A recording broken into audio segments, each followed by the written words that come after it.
The security officer's hand gripped her arm. Airport cameras captured everything. Dr. Simone Blackwell stood frozen as passengers filmed on their phones. The airline supervisor declared her unruly. Dangerous. A threat. But inside her blazer pocket rested something that would change everything, her NASA Level 5 clearance badge. The badge nobody expected a black woman to carry. Before we dive into this incredible story, drop a comment and let us know where you're watching from. If you believe everyone deserves to be treated with dignity regardless of their race, hit that like button right now. And don't forget to subscribe because stories like this need to be heard. Trust me, what happens next will leave you absolutely speechless. Let's get into it. 3 hours earlier, Dallas-Fort Worth International Airport hummed with its usual chaos. Dr. Simone Blackwell sat at Gate C-17, her attention focused on research papers detailing exoplanet atmospheric composition. The data fascinated her, columns of numbers and spectroscopic readings that most people would find incomprehensible. To her, they told stories of distant worlds circling alien suns.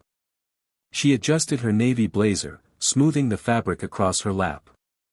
The cream silk blouse underneath had cost more than she usually spent on clothes, but this trip mattered.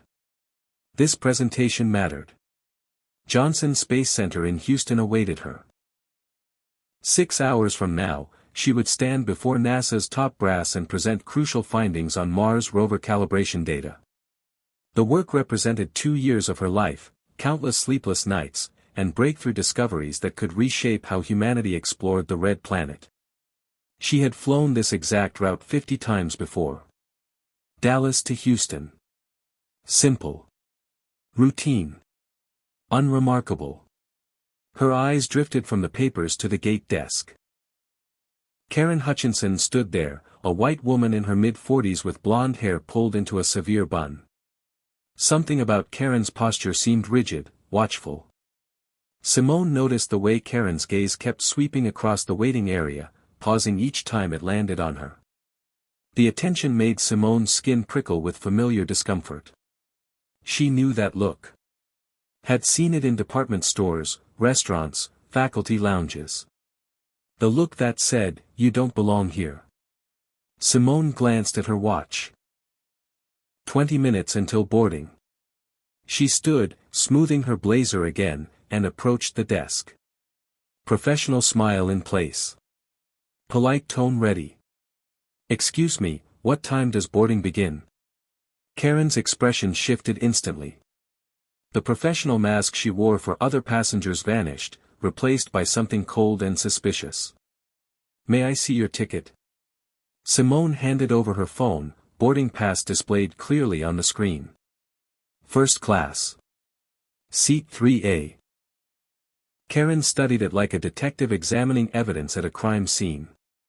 Her finger swiped across the screen multiple times, zooming in on details, checking and rechecking information that was plainly visible. "This says first class," Karen said, her tone suggesting disbelief. "Yes, that's correct." "And you're flying to Houston?" "Yes." Simone kept her voice level, refusing to show irritation. Karen handed back the phone with obvious reluctance. "Boarding begins in 20 minutes. Please listen for the announcement." Behind Simone, a white woman in yoga pants approached the desk. "Hi there. Quick question about boarding time." Karen's face transformed. Warm smile. Friendly tone. "Of course. We'll start boarding in about 20 minutes. First class goes first, naturally. Can I help you with anything else?" The contrast hit Simone like a slap. She returned to her seat, heart beating faster than she wanted to admit. Around her, other passengers prepared for boarding. A businessman in an expensive suit talked loudly on his phone about quarterly earnings. A young mother wrestled with 2 energetic toddlers. College students sprawled across chairs, earbuds blocking out the world. Normal people doing normal things. Yet Simone felt hypervisible, like every eye tracked her movements. She pulled out her laptop, seeking refuge in work. Equations didn't judge. Data didn't care about skin color. The elegance of orbital mechanics, the predictability of gravitational forces, the beautiful complexity of atmospheric chemistry offered comfort that human interaction never could. Her grandmother's words echoed in her mind, warnings issued decades ago but still relevant today. Baby girl, the world won't always see your brilliance. Sometimes all they see is your blackness. You've got to be twice as good to get half as far. Simone had internalized that lesson young.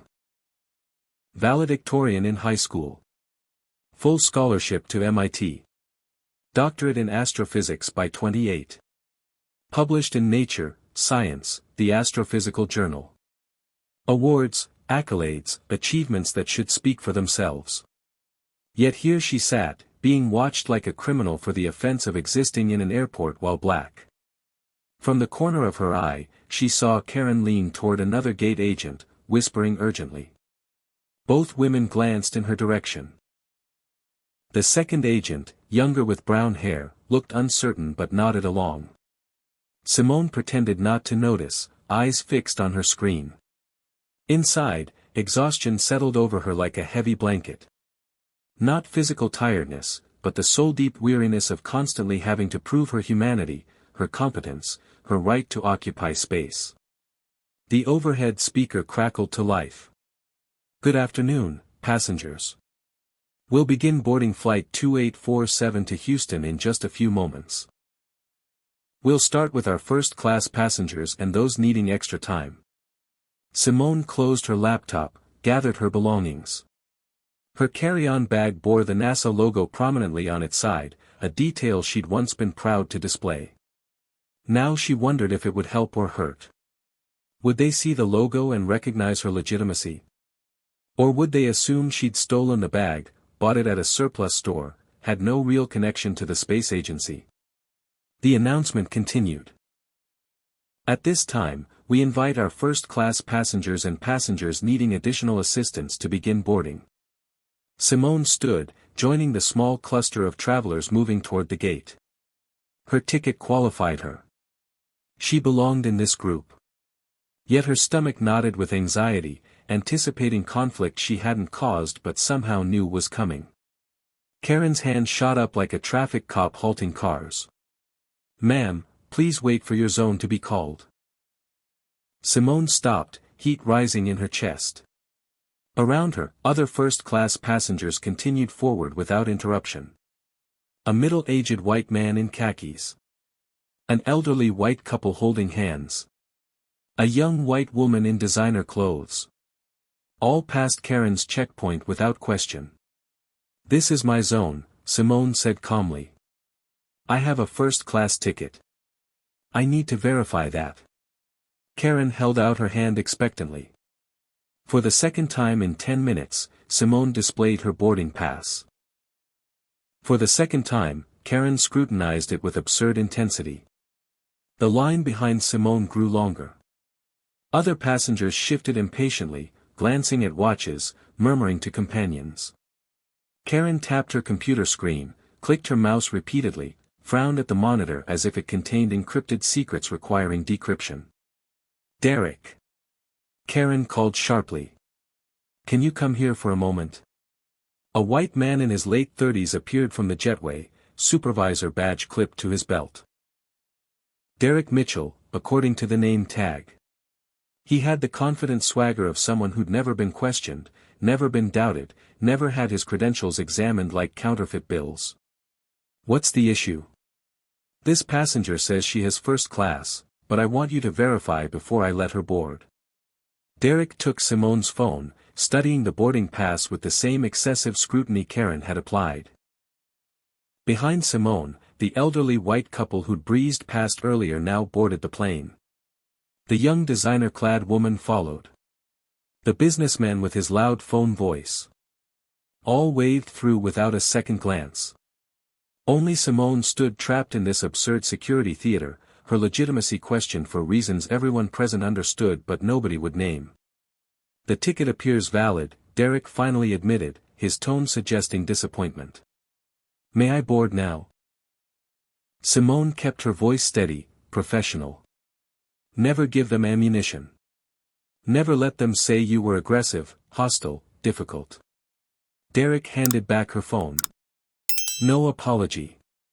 No acknowledgement of the delay, the humiliation, the obvious disparity in treatment. Go ahead. Simone walked down the jetway, aware of Derek's eyes boring into her back. Her hands trembled slightly. She clutched her carry-on handle tighter, using the physical sensation to ground herself. The jetway smelled like recycled air and industrial carpet cleaner. Fluorescent lights hummed overhead. Each step felt heavy, weighted with the knowledge that this was only the beginning. The aircraft door loomed ahead. Inside, flight attendant Paula Jenkins greeted boarding passengers with practiced warmth. Good afternoon. Welcome aboard. So glad to have you with us today. Her smile stretched wide for the elderly couple, for the businessmen, for everyone. Then Simone reached the entrance. Paula's smile evaporated like water on hot pavement. Her expression went blank, then skeptical. Excuse me, what seat are you looking for? 3A. Simone pointed to the window seat in the third row. May I see your boarding pass again? Again. Always again. Simone showed the pass for the third time since arriving at the gate. Paula examined it with theatrical suspicion, eyes narrowing, lips pursing. And can I see your identification? Around them, passengers streamed past. Not one other person was asked for ID. Not the businessman now settling into 2D. Not the young woman arranging shopping bags in the overhead bin. Just Simone. Just the black woman who apparently needed extra verification that she belonged in first class. Simone produced her driver's license. Paula compared the photo to Simone's face with forensic intensity, as if searching for evidence of disguise or deception. Finally, reluctantly, she handed it back. You're in 3A. Yes. I know. Simone moved down the aisle, hyper-aware of eyes following her. The elderly man already seated in 3B watched the interaction with obvious discomfort, but said nothing. His silence spoke volumes. He saw the injustice but wouldn't challenge it. Easier to look away. Safer to stay quiet. Simone lifted her carry-on into the overhead compartment. The NASA logo faced outward, visible to anyone who cared to look. She settled into her seat, pulled out her laptop. The cover was plastered with stickers from conferences and collaborations. International Astronomical Union Annual Meeting. SpaceX Partnership Summit. MIT Alumni Association. American Physical Society. Each sticker represented achievement, recognition, belonging in spaces that pushed the boundaries of human knowledge. Paula appeared beside her seat, hovering. What do you do for a living? The question landed like an accusation. Not, where are you headed today? Not, business or pleasure. But an interrogation disguised as conversation, testing whether Simone's presence in first class had legitimate justification. I'm an astrophysicist. I do research. Paula's eyebrows rose in theatrical disbelief. Her expression said clearly, sure you are. That's interesting, she said, in a tone that conveyed the opposite. I'll be keeping a close eye on this section of the cabin today. A threat dressed up as customer service. Simone felt her jaw tighten but kept her expression neutral. Paula retreated to the galley. Simone opened her laptop, desperate for the comfort of her work. Data sets loaded on screen. Spectroscopic analysis of Martian atmospheric composition. Calibration algorithms for rover sensors. Beautiful, logical, rational science that made sense in ways human behavior never did. Other first-class passengers received champagne in plastic flutes. Paula moved down the aisle with her tray, offering drinks with warm smiles. She skipped row 3 entirely, as if Simone had become invisible. The deliberate snub would have been funny if it wasn't so dehumanizing. Across the aisle in 4C, a young white woman with pink streaks in her hair watched the interactions with increasing alarm. She pulled out her phone, angled it carefully, and began recording. Simone noticed but said nothing. Documentation mattered. Witnesses mattered. If this situation escalated, she wanted evidence that she'd done nothing wrong. The plane pushed back from the gate. Engines whined to life. The safety demonstration began, flight attendants performing their choreographed routine. Simone had seen it hundreds of times. Seat belts. Oxygen masks. Emergency exits. She could recite the script from memory. Her attention stayed fixed on her laptop screen, reviewing slides for tomorrow's presentation. Charts showing atmospheric pressure variations. Graphs mapping sensor accuracy improvements. This work represented everything she'd worked for, everything she'd sacrificed to achieve. Paula rushed down the aisle suddenly, stopping beside Simone's seat. "Ma'am, electronic devices must be stowed immediately." Simone looked up. "Laptop mode is permitted during taxi on this aircraft model. It's in the safety regulations." Paula's face flushed red. "I need you to comply with crew instructions now." In seat 5D, a white man openly used his laptop, reviewing what looked like a legal brief. Paula didn't glance his direction. Her focus remained locked on Simone with laser intensity. The double standard was blatant, undeniable, documented by the young woman still filming across the aisle. Simone closed her laptop slowly, deliberately. No sudden movements. Nothing that could be misinterpreted as aggression.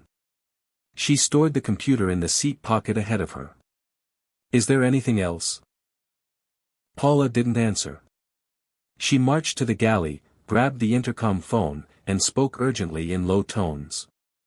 Simone couldn't hear the words but recognized the body language. Alarm. Complaint. Escalation. The captain's voice came over the speaker. "Flight attendants, please come to the cockpit."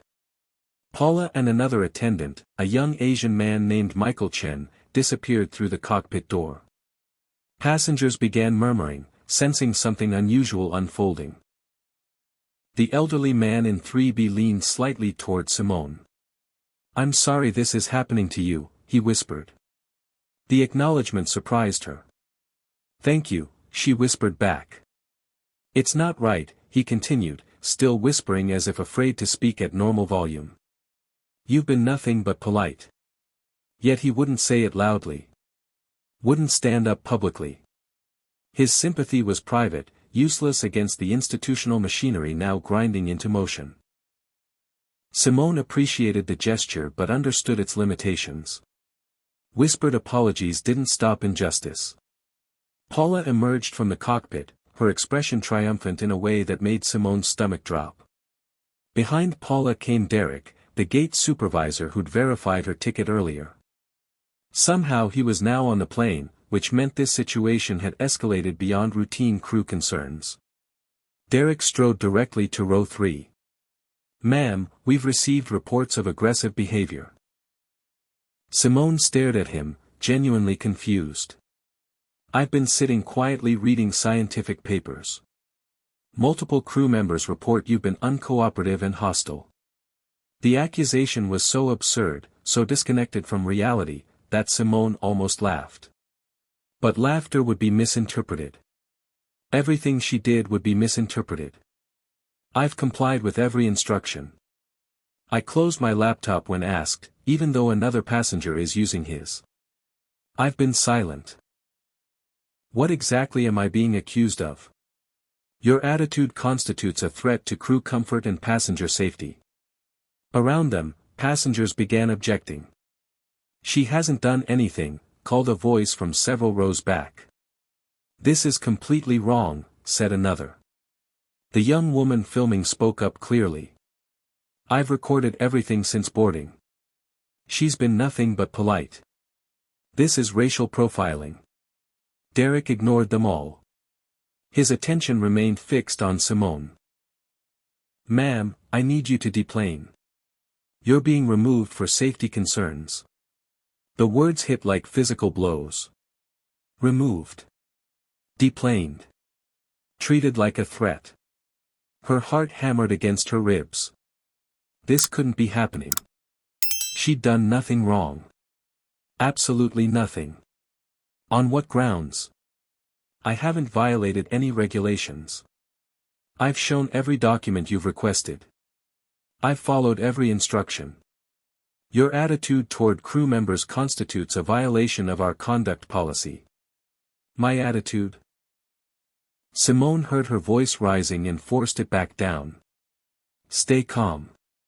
Don't give them the angry black woman stereotype they're looking for. I've barely spoken. I've been sitting here preparing for work. You've harassed me since I approached the gate, and now you're criminalizing my existence. Derek signaled toward the aircraft door. 2 airport police officers appeared in the entrance, official and imposing in their uniforms. Passengers erupted in protest. This is disgusting. Somebody call the news. Are you seriously doing this? Let her fly. Phones emerged from pockets and bags. Multiple passengers filmed now, documenting everything. One officer approached Simone's row. Ma'am, you need to come with us. Simone's mind raced through options. Comply and be labeled unruly, validating their false narrative. Resist and face potential arrest, criminal charges, violence. Her scientific training kicked in automatically. Assess the situation. Calculate probabilities. Minimize harm. Survive this encounter. She thought of every viral video showing black people removed from planes, from restaurants, from hotels, from spaces white supremacy had decided they didn't belong. She thought of her grandmother's warnings. She thought of every black person who didn't survive police encounters. I'll leave, she said quietly. But I want it stated clearly for all these cameras that I've committed no violation. She stood slowly, hands visible, movements deliberate. The officer stepped closer, reaching for her elbow to guide her. Simone pulled her arm away gently. I can walk. Please don't touch me. The officer's hand clamped down harder on her elbow, fingers digging into soft flesh. Ma'am, don't resist. I'm not resisting. I asked you not to touch me. Her voice remained steady despite the fear coursing through her veins. The second officer moved behind her, blocking any path of retreat. They boxed her in, professional and efficient, as if she posed genuine danger. Derek stood to the side, arms crossed, expression satisfied. See, he announced to the cabin. Combative. Unruly. That word. Unruly. It echoed with centuries of racist assumptions about black people. Unruly slaves who dared desire freedom. Unruly protesters demanding civil rights. Unruly students integrating schools. Unruly citizens refusing to accept second-class status. The word was never neutral. It carried the weight of every stereotype, every justification for violence, every excuse for exclusion. Passengers shouted louder now. This is America in 2024.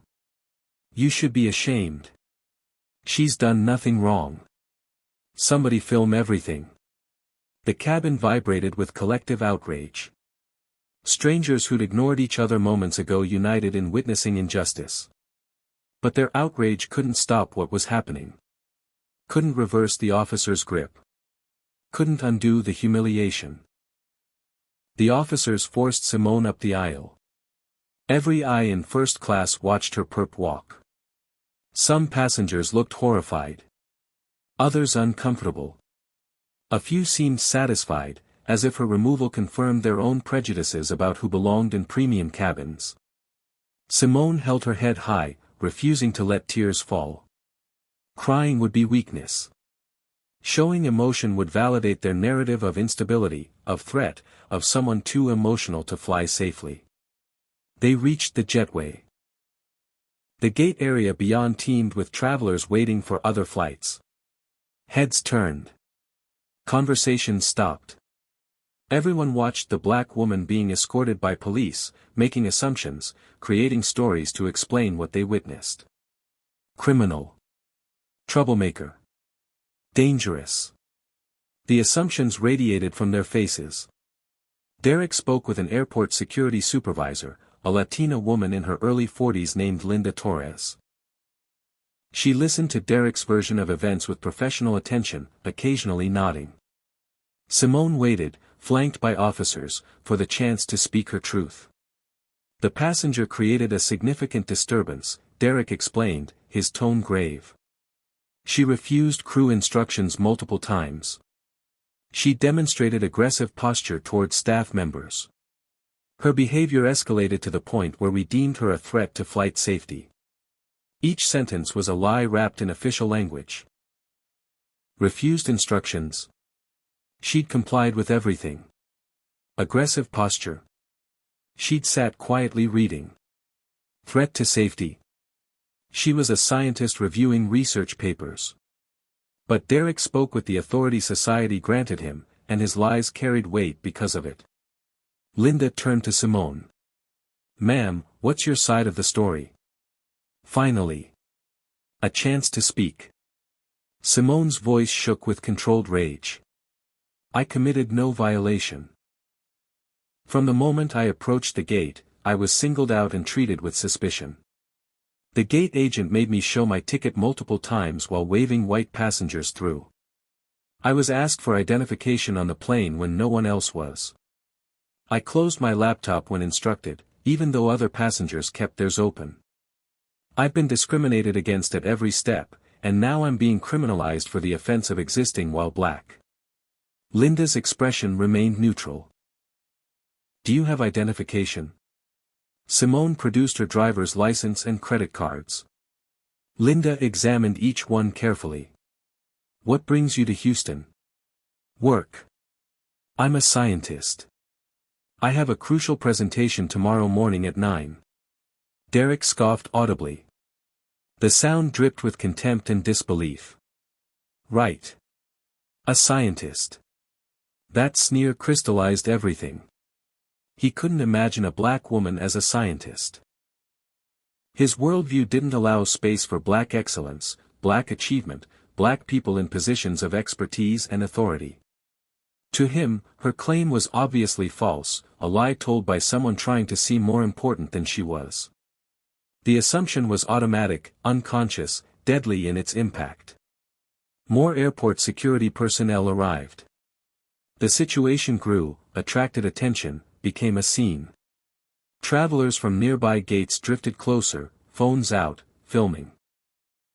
Someone in the growing crowd yelled, "She works for NASA. Check her bag. It has the logo." Simone felt a flicker of something. Not quite hope. Maybe vindication approaching. Her carry-on still sat on the plane, but the NASA logo had been visible during boarding. Witnesses had seen it. Linda looked uncertain now, caught between following protocol and sensing something deeply wrong unfolding. "Is that true? Do you work for NASA?" This was the moment. Simone could reveal her credentials now, could pull out the badge that would change everything. But part of her wanted to let this play out further. Wanted to expose the full extent of their discrimination. Wanted evidence so clear that no one could deny what had happened. "Yes," she said simply. Derek laughed, harsh and mocking. "Sure she does. And I'm an astronaut. Lady, whatever game you're playing, it's not working." Linda wavered. Her training said follow procedure, investigate complaints, trust crew reports. But her instincts clearly screamed that something wasn't right here. "Ma'am, I need to search your bag. Are you willing to consent to that?" Simone understood the subtext. Refusing would seem suspicious, would give them ammunition. Consenting meant potential violation of her belongings but also potential vindication. "Am I being detained? Am I under arrest? What specific law have I broken?" "We're investigating a complaint from airline personnel." Then yes. You may search my bag. I have absolutely nothing to hide. Simone paused, then added, I want it noted that I'm consenting to this search freely and that I've asked repeatedly what rules I've allegedly violated without receiving a clear answer. Linda nodded to one of the officers. Go retrieve her carry-on from the aircraft. They waited in tense silence. The crowd grew larger. Someone live-streamed on TikTok. Another person tweeted updates. The digital documentation multiplied by the second, ensuring this moment would outlive the immediate encounter. Future historians of American racism would have abundant evidence. Derek shifted his weight, looking less certain now. Karen appeared from somewhere, summoned by someone. She took in the scene with wide eyes. Paula stood in the aircraft doorway, watching. All the key players assembled for the revelation about to unfold. The officer returned carrying Simone's bag. He handed it to Linda. She set it on a nearby counter and unzipped it carefully. Linda removed items one by one, placing each on the counter with deliberate care. First came the laptop, sleek and professional. Then a tablet in a protective case. A folder containing research papers, pages dense with equations and graphs. Linda opened the folder, scanning the contents. Her eyebrows rose slightly. She pulled out a lanyard with a badge attached. Conference identification, Dr. Simone Blackwell, lead astrophysicist, Exoplanet Research Division. Linda read it once, then again, more slowly. Her expression shifted from neutral to confused to concerned. Next came another folder, this one marked in red letters, Confidential, NASA JSC Mars 2025 Mission Brief. Linda didn't open it, respecting the security classification. But the NASA seal was clearly visible on the cover, official and impossible to fake convincingly. A badge holder emerged from a side pocket.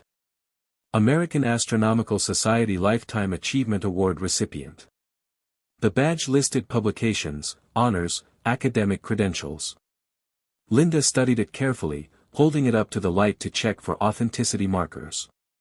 Finally, a letter on official NASA letterhead. Linda unfolded it, read silently. The letter confirmed Dr. Simone Blackwell's presentation scheduled for 9 tomorrow morning at Johnson Space Center. It outlined the importance of her research, the security clearance required to attend the meeting, the classified nature of the Mars mission data she'd be discussing. Linda's face had gone pale. She looked up at Simone, then at Derek, then back at Simone. The realization of what had happened, what was still happening, crashed over her features like a wave. She'd been part of humiliating a distinguished scientist, a federal contractor with top security clearance, someone whose work literally advanced human space exploration. Derek grabbed the conference badge from Linda's hands. Could be fake. Anyone can print these things. You can buy NASA merchandise online. The young woman who'd been filming since boarding stepped forward. I looked her up. Dr. Simone Blackwell. Doctorate from MIT. 23 publications in peer-reviewed journals. Her most recent paper in Nature had over 500 citations. She's the real deal. She held up her phone, showing Simone's faculty profile from a university website, complete with photo, CV, list of achievements spanning multiple screens.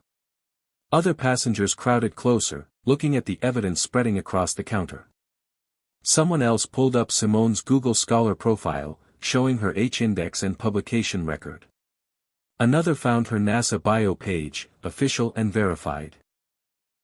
The digital trail of her accomplishments was extensive, public, impossible to fake.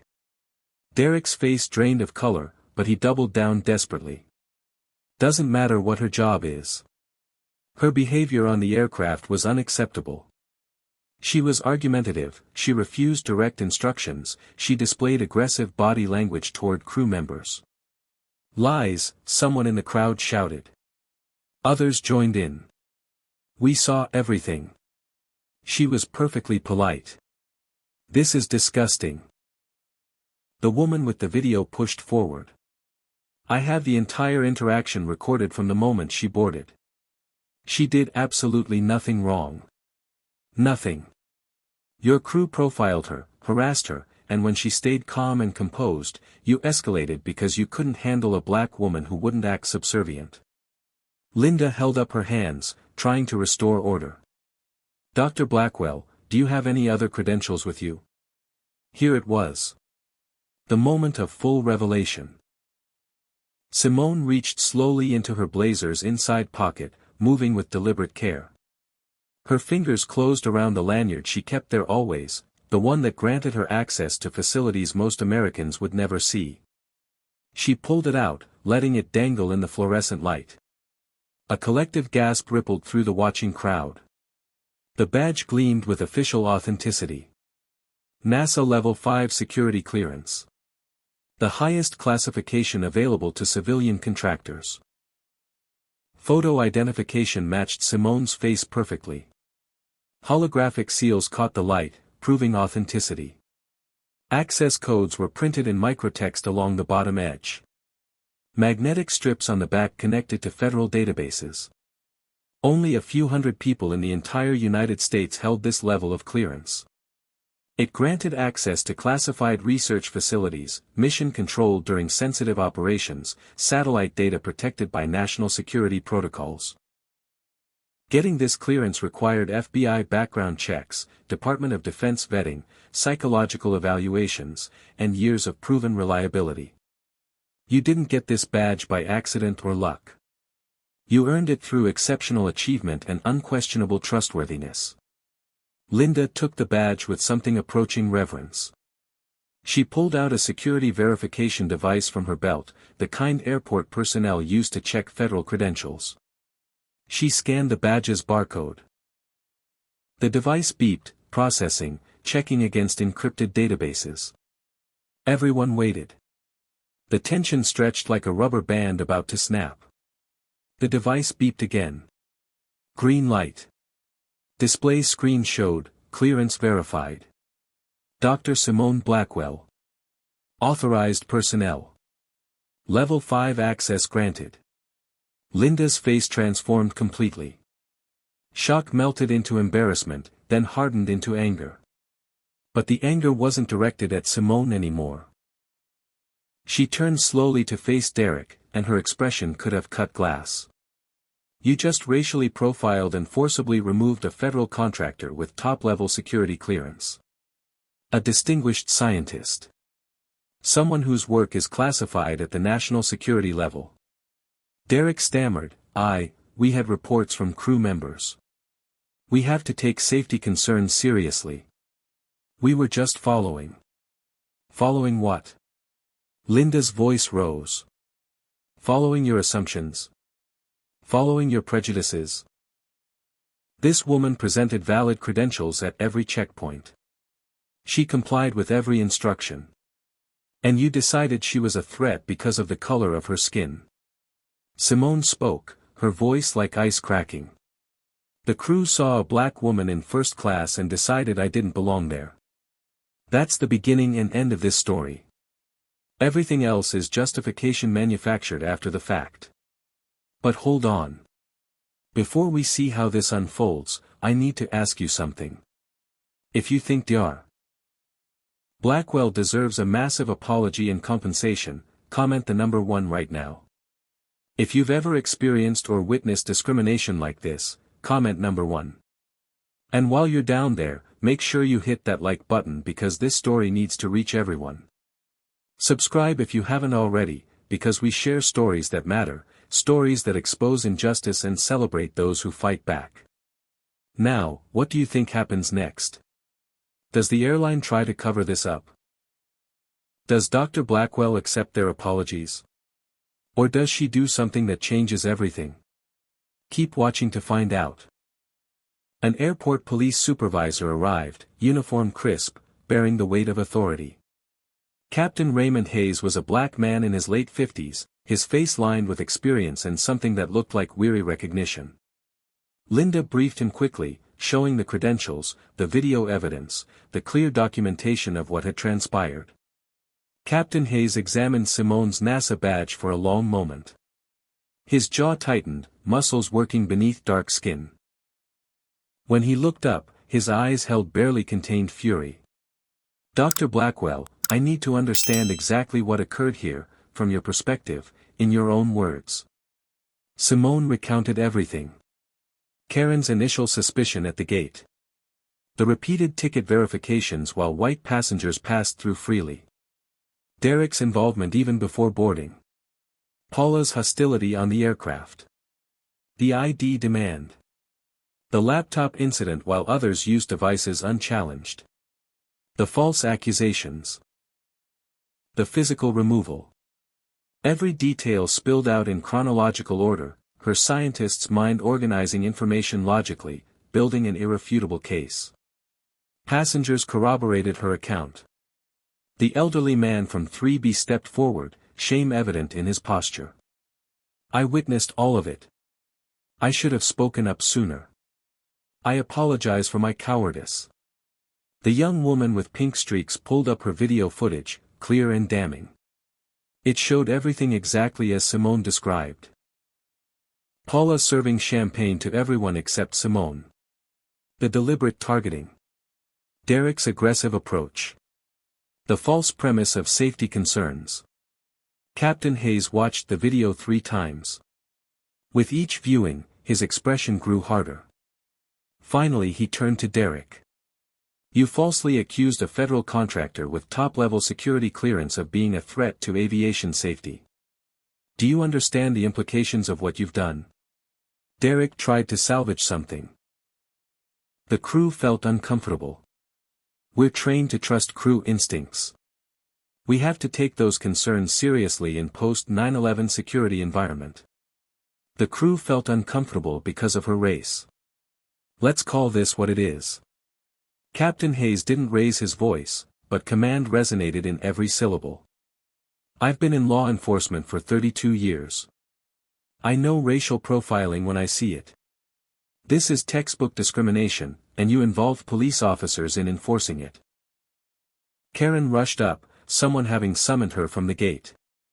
She took in the scene, the badges spread across the counter, the video playing on someone's phone, the crowd of witnesses.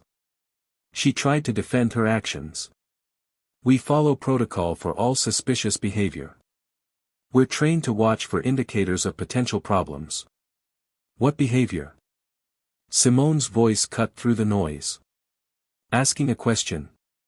Reading research papers. Existing in a space you didn't think I belonged." An airline supervisor arrived, moving quickly through the crowd. Patricia Woodward was white, early 60s, with silver hair and an expensive suit that spoke of corporate authority. Captain Hayes briefed her while showing the video evidence. Patricia's expression morphed through several stages: confusion, then comprehension, then horror, then barely suppressed rage at her own employees. "Dr. Blackwell, on behalf of the airline, I am profoundly sorry for what you've experienced." Patricia's voice carried genuine distress. "Sorry doesn't put me back on that flight. Sorry doesn't erase having police hands on me. Sorry doesn't undo hundreds of people watching me be treated like a criminal."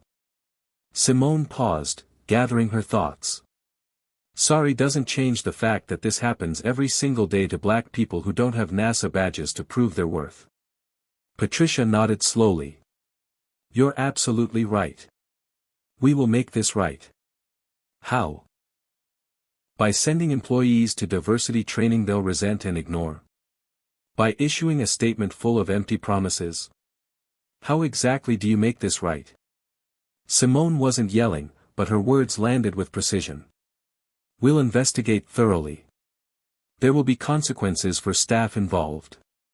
We'll arrange immediate accommodation on the next available flight, upgrade your return ticket, provide full refund and compensation. I need to be in Houston in 6 hours for a presentation that could determine the success of Mars rover atmospheric analysis. Your next flight lands at 8:30 tomorrow morning. That gives me 30 minutes to reach Johnson Space Center, which is 45 minutes from the airport. Your solution doesn't solve my problem." The elderly man from 3B spoke up again. I'm Theodore Walsh. I'm a retired federal judge. Dr. Blackwell, if you need a witness for any legal action, I'll testify to everything I saw. His voice grew stronger. I'm ashamed I didn't speak up sooner. But I'm speaking up now.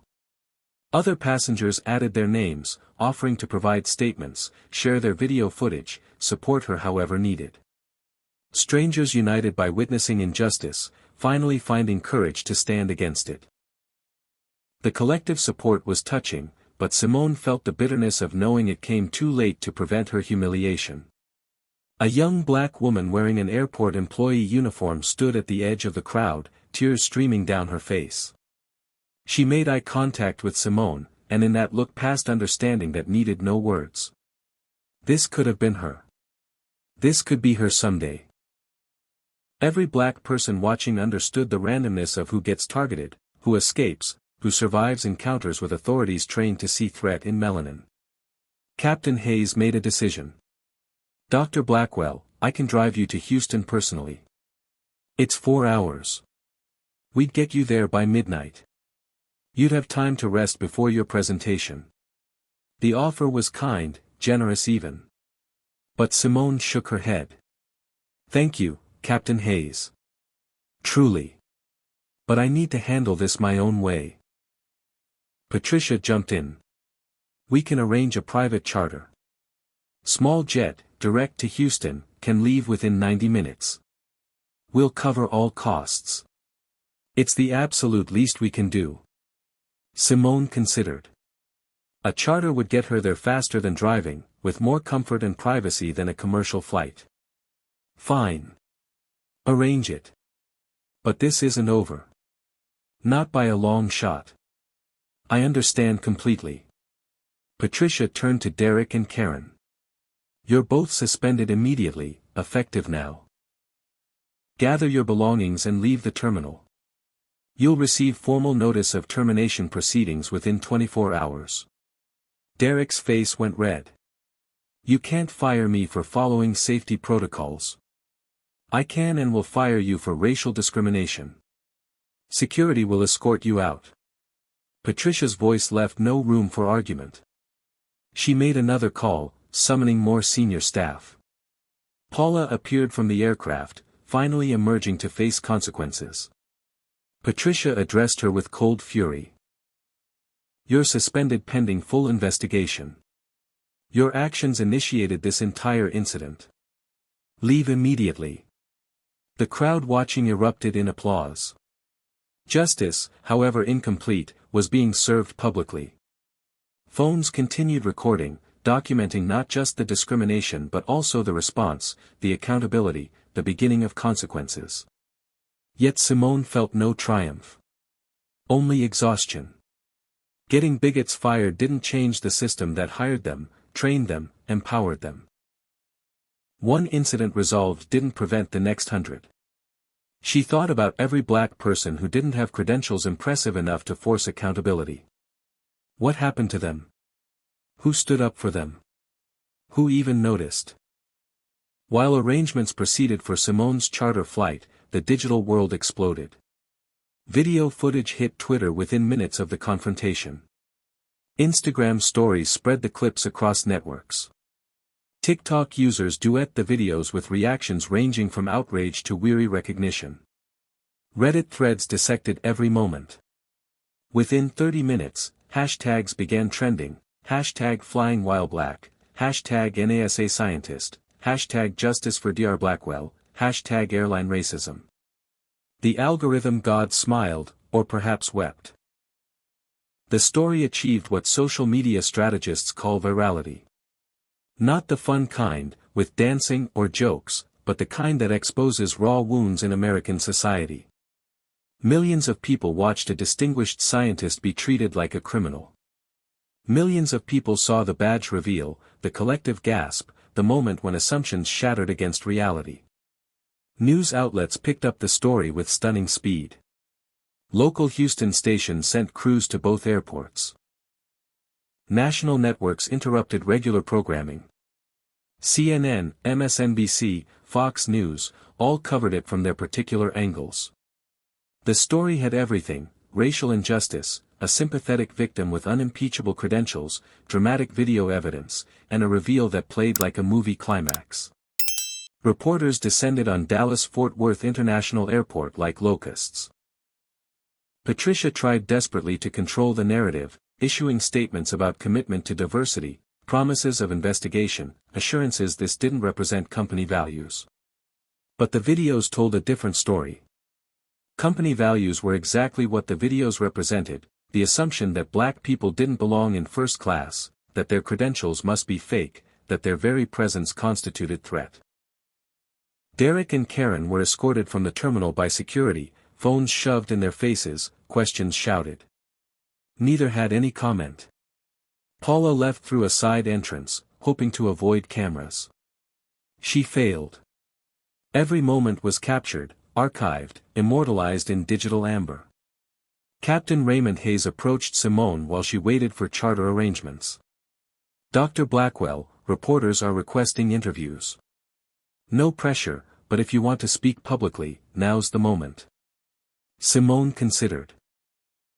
She could stay silent, avoid media circus, let the videos speak for themselves. Or she could use this platform, this attention, to say something that mattered. The scientist in her understood leverage, opportunity, the importance of striking when conditions aligned.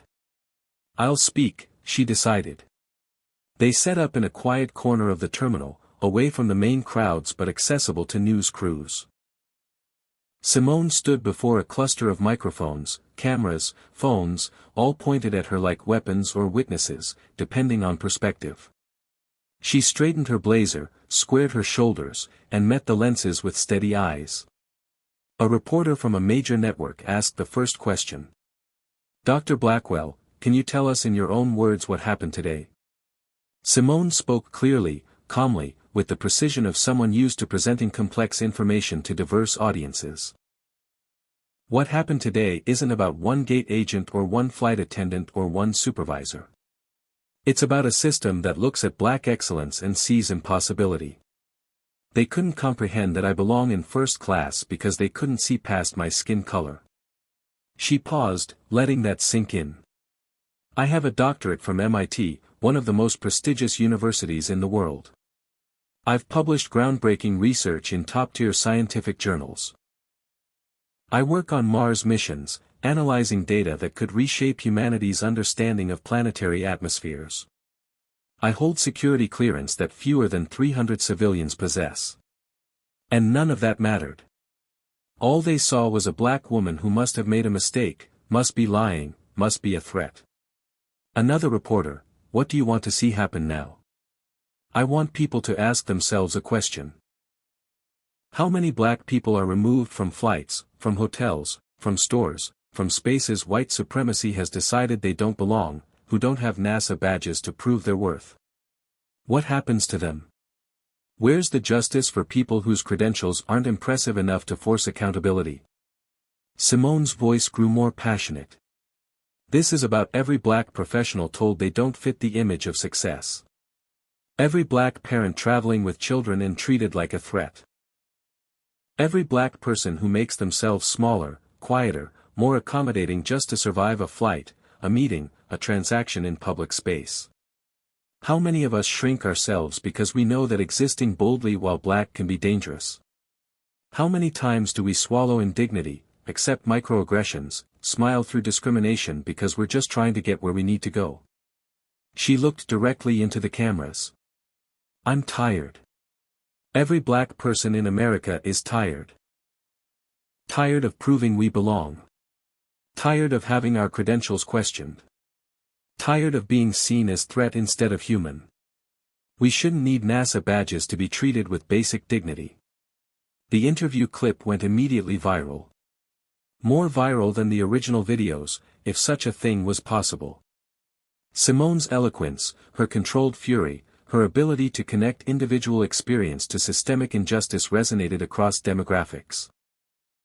People who'd never thought much about racial profiling suddenly understood it viscerally. NASA released a statement within an hour. The text was brief but powerful.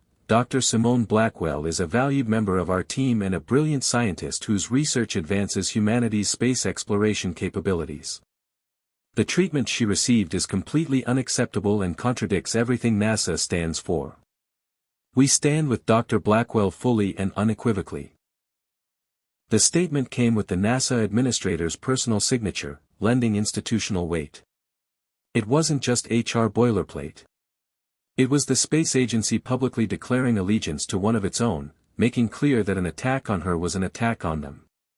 Social media exploded with responses. The hashtag #BlackinSTM hashtag trended as scientists of color shared their stories, their credentials, their experiences of having expertise questioned and humanity denied. Photos flooded timelines. Black physicists in lab coats, black engineers at test sites, black mathematicians at whiteboards, black researchers holding awards.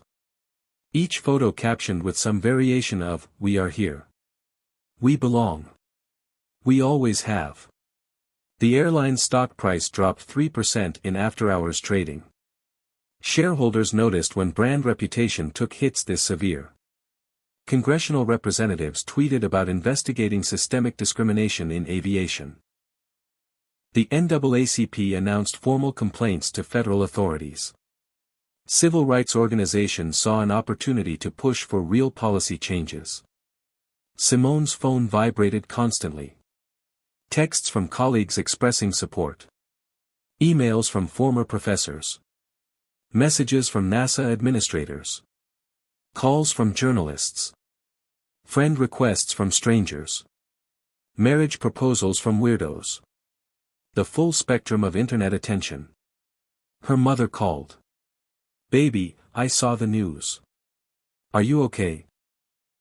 The simple question, asked with a mother's love, nearly broke Simone's composure. "I'm okay, Mom. I'm tired, but I'm okay. Your grandmother saw it too. She wants to talk to you." Her grandmother Ruth, 87 years old, who'd lived through Jim Crow and segregation and the civil rights movement. Who'd marched and protested and fought so her granddaughter could become a scientist. Who'd warned that racism wasn't dead, just adapted, evolved, found new ways to wound. "Baby girl," her grandmother's voice came through, strong despite her years. "I'm so proud of you. Not for having that fancy badge, but for standing up. For speaking truth. For not letting them make you small." Simone felt tears threatening finally. "Grandma, I just want to do my work. I don't want to be a symbol or a spokesperson. I just want to study planets and analyze data and push human knowledge forward. I know, baby. But sometimes the world needs us to be more than what we want to be. Sometimes we have to fight battles we didn't choose. That's the price we pay for being black and excellent in a world that wants us to be neither." The words settled over Simone like a heavy blanket. True and unfair in equal measure. Patricia appeared with a tablet showing charter flight details. "Dr. Blackwell, your plane is ready. It's at the private terminal, separate entrance. We've arranged transportation directly there. You can avoid the media circus if you'd like." Simone nodded. Enough public speaking for one day. The charter represented luxury she'd never experienced, but the circumstances robbed it of joy. This should have been exciting. Instead it felt like compensation for trauma, a band-aid on a wound that needed surgery. The drive to the private terminal took 15 minutes. The facility was small, exclusive, catering to corporate jets and wealthy travelers. Simone felt out of place despite everything. The pilot met her personally, a black man named Marcus Jefferson who introduced himself with a firm handshake. "Dr. Blackwell, it's an honor to fly you. I heard what happened. I've experienced similar treatment even wearing my uniform, even with all my credentials visible. It never stops hurting." The acknowledgement from someone who understood hit differently than sympathy from those who didn't. "Thank you, Captain Jefferson. Marcus, please. And for what it's worth, I'm glad you fought back. Too many of us stay quiet because we're trying to keep our jobs, keep our dignity, keep our safety. You used your platform. That matters. The flight was smooth, quick, surreal. Simone sat alone in the luxury cabin, trying to review her presentation but finding focus impossible. Her mind kept replaying the day's events. The looks. The accusations. The hands grabbing her. The crowd filming. The badge reveal. All of it jumbled together in traumatic replay. They landed at Houston's private terminal 90 minutes later. A NASA car waited, official vehicle with agency insignia on the door. The driver recognized her immediately. Dr. Blackwell, the whole center is talking about what happened. Everyone's furious on your behalf. They drove through Houston's nighttime streets toward Johnson Space Center. Simone expected the facility to be largely empty at 11 at night. Instead, lights blazed in her department's building. As they pulled up, she saw people moving inside, far more than should be there this late. She entered through security, badge scanning automatically, clearance verified without question. The contrast wasn't lost on her. Here, her credentials opened doors. Here, her expertise was recognized. Here, she belonged without needing to prove anything. The building lobby was full of colleagues, junior researchers, graduate students, administrative staff. When they saw her, applause erupted spontaneously. Dr. Raymond Chen, her department head, approached with arms open. "Simone, we've got your back. All of us." People surrounded her, offering support, sharing their own stories of discrimination in professional settings. The younger scientists of color looked at her with something like awe and gratitude. One young black woman, a graduate student named Aisha, gripped Simone's hand. "Thank you for fighting. Thank you for speaking up. You made it possible for the rest of us to be heard." They convened an impromptu meeting in the main conference room. Discussions ranged from how NASA should respond institutionally to personal experiences of racism in STEM fields. Simone listened more than spoke, exhausted but moved by the collective solidarity. She worked until 3 in the morning, perfecting her presentation, reviewing data, ensuring everything was flawless. The Mars rover atmospheric sensor calibration research represented 2 years of intensive work. The findings could revolutionize how rovers detected potential biosignatures, organic compounds, evidence of past or present life. This mattered. This was why she'd endured everything else. To push human knowledge forward, to explore the cosmos, to answer questions no one had answered before. Morning arrived with brutal efficiency. Simone showered in the facility's locker room, changed into spare clothes she kept in her office, drank coffee that tasted like battery acid. She felt hollowed out, running on fumes and determination. The presentation auditorium was packed beyond capacity. Word had spread. People stood along walls, sat on floors, filled every available space. They'd come to support her, to witness what happened next, to be part of something that felt larger than one scientific presentation. She walked to the podium. The room fell silent. Simone looked out at hundreds of faces, colleagues and administrators and engineers and scientists. "Before I begin, I want to say something. Yesterday's incident doesn't define me. This research defines me. The work defines me. Let's focus on the science." Then she launched into her presentation. Data-filled screens. Graphs mapped atmospheric pressure variations on Mars. Charts compared sensor readings across different rover positions. Her findings were clear: the calibration system she developed improved detection accuracy by 42%. That improvement could mean the difference between finding biosignature compounds or missing them entirely. The audience followed along, asking technical questions, engaging with the research on its merits. For 50 minutes, Simone was just a scientist presenting groundbreaking work. Not a viral video victim.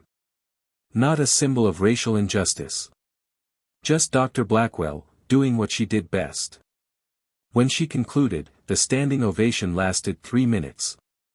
But this time, the applause was for her science, her mind, her contributions to humanity's Mars exploration program. Proving what she'd always known, her worth existed independent of anyone's recognition or denial. After the presentation, NASA's deputy administrator requested a private meeting. They discussed the incident, NASA's response, next steps. The agency wanted to support her however possible while respecting her autonomy. They offered counseling resources, legal assistance, time off if needed. Simone appreciated it all while knowing no institutional support could undo the violation she'd experienced. Her phone showed missed calls from the airline CEO. She returned the call during lunch. He apologized personally, at length, with what sounded like genuine contrition. "Dr. Blackwell, what happened to you was inexcusable. We're implementing immediate policy changes. Mandatory bias training for all staff. Diverse hiring initiatives. Independent review board for discrimination complaints. And we'd like to offer a settlement as acknowledgement of harm caused."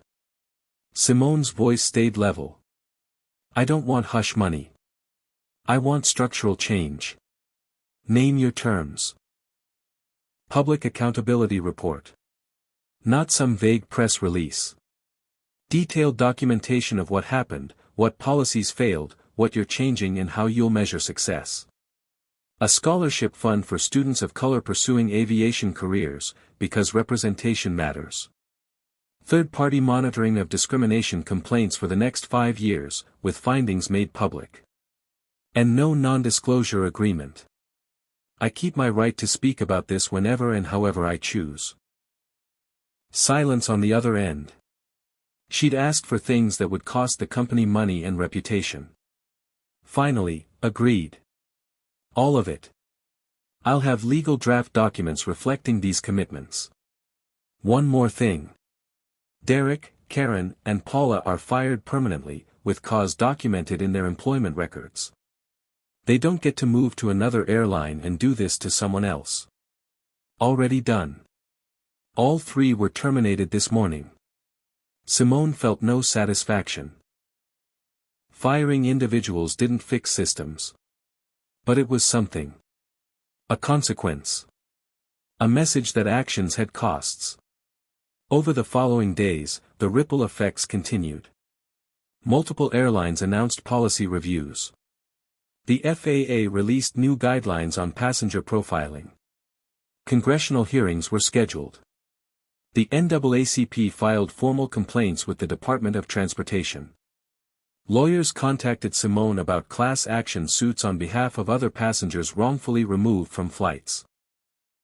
Media requests flooded in. National news wanted interviews. Talk shows extended invitations. Documentary filmmakers proposed projects. Simone declined most, accepting only a few where she could control the narrative and highlight systemic issues rather than personal drama. A month passed. Simone testified before a congressional subcommittee examining discrimination in air travel. She spoke calmly, factually, presenting evidence and data like the scientist she was. Her testimony went viral too, clips shared across platforms, her measured words cutting through political noise. The airline released its accountability report as promised. 27 pages detailing policy failures, unconscious bias in training programs, lack of diverse leadership, insufficient complaint investigation procedures. They announced specific changes, new training requirements, diverse hiring targets, independent oversight. Whether they'd follow through remained to be seen, but the public commitment mattered. The scholarship fund was established with $5 million in initial funding. It would support students of color studying aviation, aerospace engineering, related fields. The first recipients would be named in 6 months. Simone was asked to serve on the selection committee. She agreed. Her research continued. The Mars rover using her calibration system began sending back data. Within weeks, it detected unusual atmospheric readings that could indicate ancient microbial activity. The findings weren't conclusive yet, but they were promising. Her work was functioning perfectly, contributing to potential breakthrough discoveries. This was who she was, a scientist, an explorer, someone pushing the boundaries of human knowledge. The airport incident was one moment in her life, not the defining story. But it mattered. It changed things. It opened doors for others who might have stayed silent. The National Science Board contacted her. The White House wanted to appoint her to the advisory committee. Another platform, another opportunity to create change from within institutional structures. She accepted. Her grandmother called frequently, checking in, offering wisdom earned across decades of fighting similar battles. "Baby girl, you're doing the work. Not just the space science, but the human work. Making the world better, making the road easier for those coming after. That's all any of us can do." 6 months after the incident, patterns had emerged. The video clips had been viewed over 100 million times across platforms. They'd become teaching tools in sociology classes, business ethics courses, diversity training programs. Simone's name was known far beyond scientific circles now. That fame came with burdens she hadn't sought but learned to carry. Speaking invitations arrived weekly. Universities wanted her for commencement speeches. Conferences requested keynotes. Organizations offered awards. She was selective, accepting only opportunities that aligned with her values and allowed her to amplify important messages. Each appearance she made clear, the focus should be systemic change, not individual heroism. The airline followed through on most commitments, though Simone and third-party monitors kept pressure on them. Bias training became mandatory quarterly instead of annually. Hiring practices shifted, with transparent targets and public reporting. The scholarship fund grew to $8 million. 5 students received inaugural awards, their stories featured in company materials. Derek, Karen, and Paula faced consequences beyond job loss. Derek was sued civilly by Simone for violation of civil rights. The case settled out of court with terms undisclosed, but Simone donated her entire settlement to civil rights organizations. Karen struggled to find new employment, her termination for discrimination following her through background checks. Paula issued a public apology video that seemed more concerned with her own reputation than genuine accountability. Captain Raymond Hayes became an unexpected ally. He reached out monthly, sharing stories about changes he'd witnessed in airport security culture. Progress was slow, uneven, incomplete. But it existed. His involvement reminded Simone that allies came from unexpected places, that change required coalition building across differences. Theodore Walsh, the retired judge who'd witnessed everything from Seat 3B, wrote an op-ed for the New York Times about moral courage and the cost of silence. He described his shame at not speaking up sooner, his determination to do better. The piece went viral too, sparking conversations about bystander responsibility and white complicity in racist systems. The young woman with pink streaks who'd filmed everything, whose name turned out to be Riley Chen, became an activist focused on documenting discrimination. She started an organization called Witness Project that trained people to safely record civil rights violations. Her original video of Simone's removal had empowered others to document injustices in their own communities. Scientific colleagues treated Simone with a mix of admiration and awkwardness. Some didn't know how to acknowledge what happened. Others brought it up constantly, as if her entire identity now centered on that one incident. She navigated the terrain carefully, asserting boundaries while appreciating genuine support. Younger scientists of color sought her mentorship. She met with them, shared advice, provided guidance. Many confessed their own experiences with discrimination in academic and professional settings. The stories were depressingly similar: competence questioned, credentials doubted, presence challenged. Simone listened, validated, encouraged them to document everything and speak up when safe to do so. The Mars rover data yielded increasingly exciting results. The atmospheric reading Simone's calibration system detected pointed strongly toward organic compounds. The science team was preparing papers, checking and rechecking findings, careful not to overstate conclusions but unable to contain excitement. If confirmed, this could represent humanity's first evidence of life beyond Earth. Simone threw herself into the analysis. This was why she'd endured graduate school's brutal hours, postdoc poverty wages, the constant battle for funding and recognition. For moments like this, when data whispered secrets about the universe and she got to listen. The possibility that her research contributed to discovering extraterrestrial life, even ancient microbial life, filled her with awe that transcended personal struggles. Media coverage of her work increased. Now reporters wanted to talk about Mars and exoplanets, not just discrimination. The shift pleased her. She could discuss science and use that platform to mention systemic issues, weaving both threads together in public conversations. A major publisher offered a book deal. They wanted her story, her perspective on racism in STEM fields, her vision for change. She was tempted but hesitant. Writing a book meant revisiting trauma, exposing more of herself, taking time away from research. But it could reach audiences beyond academic papers and conference presentations. She negotiated contract terms that gave her full creative control and agreed to write it. Corporate speaking fees surprised her. Companies paid enormous sums for her to discuss diversity, inclusion, organizational culture. She accepted selectively, choosing organizations that seemed genuinely committed to change over those seeking diversity theater. She donated significant portions of speaking fees to scholarships and civil rights organizations. Financial security arrived for the first time in her life. Scientists rarely got rich, but suddenly Simone had resources beyond her NASA salary. She paid off student loans that had followed her for a decade. Helped her mother retire early. Set up trust funds for younger cousins pursuing education.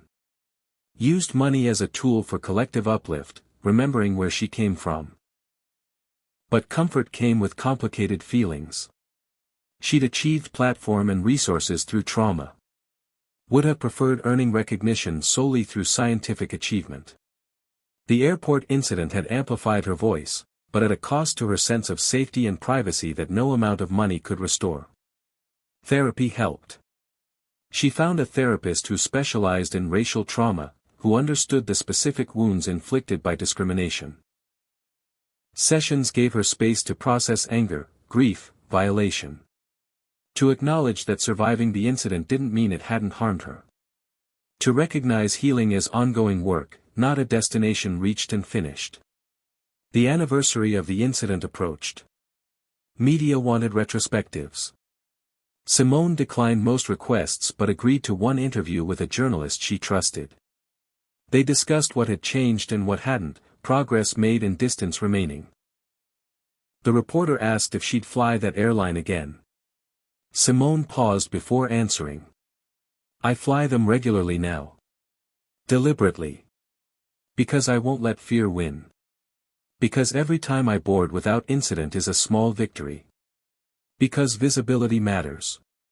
Young black girls need to see us in first class, in leadership, in spaces we've been told we don't belong. She continued, but I'm also hyper-aware now in ways I wasn't before. I notice every look, every hesitation, every moment when someone's assumptions become visible. That vigilance is exhausting. It's one of the costs this kind of violation extracts. Do you regret how you handled it? The reporter asked. No. I regret that it happened at all. But once it did, fighting back was the only choice I could live with. Staying silent would have meant accepting their version of events, letting them criminalize my existence without consequence. I couldn't do that to myself or to everyone else who faces similar treatment without my resources to fight back. 6 months later, Simone walked through Dallas-Fort Worth International Airport again. Same terminal. Same airline. Same route to Houston. The choice was deliberate, almost ritualistic. She wouldn't let that day control her movements, dictate her choices, make her afraid of space she had every right to occupy. The gate agent was different, a young black woman whose name tag read Jasmine. When Jasmine saw Simone approach, her face lit up with recognition. "Dr. Blackwell. I followed your whole story. You're the reason I applied to work here. The airline was hiring as part of their diversity initiative. I wouldn't have this job without you fighting back." The comment landed with mixed emotions. Glad this young woman had opportunity. Sad it took a viral incident to create it. Aware that one person's trauma had become another's opening. "I'm glad you're here," Simone said honestly. "The industry needs people like you." Boarding proceeded smoothly. Different crew, professional and courteous. Simone settled into seat 3A, the same seat she'd been removed from 6 months earlier. The window looked out on runway, planes taxiing, the endless ballet of aviation. She felt hyper-aware but determined, claiming space through presence. A white woman in her 50s sat in 3B, the seat Theodore Walsh had occupied. The woman glanced at Simone, hesitated, then spoke. "Excuse me, are you Dr. Blackwell? The NASA scientist from the news?" Simone tensed instinctively, expecting confrontation or judgment. "Yes." The woman's expression softened. "My daughter is 16. She's black. She wants to be an astrophysicist. Before your story, she was afraid to dream that big. Afraid she wouldn't be taken seriously. Watching you fight back gave her courage. She has your picture on her bedroom wall. Thank you for being visible, for being brave. You changed my daughter's life." Unexpected grace in a moment Simone had braced for conflict. "What's your daughter's name?" "Zara. Zara Michaels. Tell Zara I expect great things from her. Tell her the universe needs her curiosity, her questions, her unique perspective. Tell her not to let anyone make her smaller than she is." The woman's eyes filled with tears. "I will. Thank you." The flight was uneventful, exactly as it should always be. No drama, no confrontation, no crisis. Just people traveling from one place to another. The mundane normalcy felt like victory. Houston appeared below, sprawling and humid. The plane landed smoothly. Simone collected her bag from overhead storage, the NASA logo visible as always. She walked through the terminal, head high, comfortable in her skin and her achievements. At Johnson Space Center, her day filled with routine excellence. Data analysis of the latest Mars rover transmissions. The atmospheric readings continued pointing toward organic compounds. The science team was cautiously optimistic, weeks away from submitting papers that could reshape humanity's understanding of life in the universe. Simone sat in her lab, reviewing spectrographic data that looked like abstract art but told stories about alien atmospheres. This was home. This was purpose. The work that mattered more than any single incident, any viral video, any public recognition. Her colleague interrupted. "Simone, incoming call from the White House. They want to discuss your National Science Board appointment. Another door opening. Another platform for creating change from within institutional structures." She picked up the call, professional and prepared. That evening, video chat with her grandmother became their weekly ritual. Ruth Blackwell appeared on screen, 87 years old, face lined with history and strength. "Baby girl, I've been thinking about your story all week." "What about it, Grandma?" "I lived through Jim Crow. Couldn't drink from whitewater fountains. Couldn't sit at lunch counters. Watched dogs and fire hoses turned on peaceful protesters. Watched friends beaten for demanding basic rights." Ruth paused, gathering thoughts. "Now my grandbaby works for NASA, advises the president, and when they tried to break you, you fought back and won. Some days I can't believe how far we've come," Ruth continued, voice thick with emotion. Other days I'm heartbroken how far we still have to go. You getting thrown off that plane for existing while black. That's progress and oppression tangled together. Progress that you have the credentials and platform to fight back. Oppression that you needed them at all. Simone felt her own throat tighten. Grandma, I carry you with me every day. Your strength. Your courage. Your refusal to accept injustice. That's what got me through. And you're making the road easier for Zara and all the babies coming behind you. That's all we can do, baby. Keep walking. Keep fighting. Keep shining. Never let them dim your light. The call ended. Simone sat in her quiet office, surrounded by images of Mars and distant exoplanets. Her NASA badge rested on the desk, unremarkable piece of plastic that had sparked a movement. Not just identification now, but symbol. Representation that black people belonged everywhere, even places we'd been told we couldn't reach. She opened her laptop to dozens of emails from young people of color asking for STEM advice, sharing their dreams, seeking encouragement. Simone spent an hour answering each one personally. The individual responses couldn't change systems, but they mattered to those specific humans. Collective change required both structural reform and individual connection. Final task of the day, reviewing the latest images from Mars. The red planet stretched across her screen, alien and beautiful, waiting to reveal secrets. Simone thought about humans exploring Mars while still fighting racism on Earth. We could split atoms, decode genomes, photograph black holes, land rovers on distant planets. Yet we struggled with the simpler task of seeing each other's humanity. But progress happened. One confrontation at a time. One voice speaking truth at a time. One badge reveal shattering assumptions at a time. The work was never finished, the battles never fully won. But each small victory created space for the next generation to dream bigger, reach farther, occupy more space. They'd called her unruly.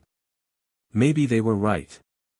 Because she'd refused to follow the unspoken rule that said she didn't belong. And in her refusal, she'd changed the rules themselves. Not completely. Not permanently. But enough to matter. Enough that somewhere, a 16-year-old black girl named Zara looked at the stars and saw possibility instead of impossibility. That was enough. Not everything, but enough. So, what do you think about Dr. Blackwell's journey? Have you or someone you know experienced similar discrimination? Drop a comment below sharing your thoughts or your story, because these conversations matter. If this story moved you, hit that like button and make sure you're subscribed so you never miss another story of people fighting back against injustice. Share this video with someone who needs to hear it. And remember, every act of standing up for what's right creates ripples that reach farther than we can imagine. Thank you for watching, for listening, for caring enough to be here. May you find the courage to speak up when it matters, the strength to keep fighting when it's hard, and the wisdom to know your voice has power. Until next time, keep pushing forward, keep demanding better, and never let anyone make you smaller than you are. Dr. Simone Blackwell's experience teaches us profound truths about systemic discrimination and the power of standing firm in your truth. First, credentials don't protect you from racism, but they can provide leverage to demand accountability. Her NASA badge didn't prevent the profiling, it just gave her tools to fight back effectively. Second, documentation matters enormously. The passengers who filmed the incident provided irrefutable evidence that protected Simone from false narratives. Always document discrimination when safe to do so. Third, speaking up creates ripples far beyond your individual situation. Simone's courage empowered countless others to share their stories and demand change. Fourth, allyship requires action, not just sympathy. The passengers who objected, the colleague who offered testimony, the pilot who understood, all contributed to justice. Fifth, systemic change requires sustained pressure, not just viral moments. The ongoing monitoring, policy changes, and scholarship fund matter more than the initial outrage. Sixth, your worth exists independent of others' recognition. Simone knew her value before anyone saw her badge. Finally, representation has power. Young people need to see themselves in spaces they've been told they don't belong. Every time we occupy those spaces unapologetically, we expand possibilities for the next generation. The fight against injustice is exhausting but necessary, and small victories accumulate into meaningful progress. Have you ever witnessed or experienced discrimination that made you question whether to speak up or stay silent? What would you have done in Dr. Blackwell's situation? Drop your thoughts in the comments below because your perspective matters and these conversations create change. If you believe everyone deserves to be treated with dignity regardless of race, smash that like button right now. Subscribe and hit the notification bell so you never miss stories of people fighting back against injustice and winning. Share this video with friends, family, colleagues, anyone who needs to understand what racism looks like in modern America and how courage can challenge it. Thank you for watching, for listening, for caring enough to spend this time learning about experiences that might be different from your own. May you find strength to stand up when you witness injustice, wisdom to recognize discrimination in all its forms, and courage to use whatever platform you have to make the world more just. Keep fighting the good fight, keep demanding better from institutions and from yourself, and remember that your voice, your witness, your action can change someone's life. Until next time, stay aware, stay compassionate, and never stop pushing for a world where everyone truly belongs.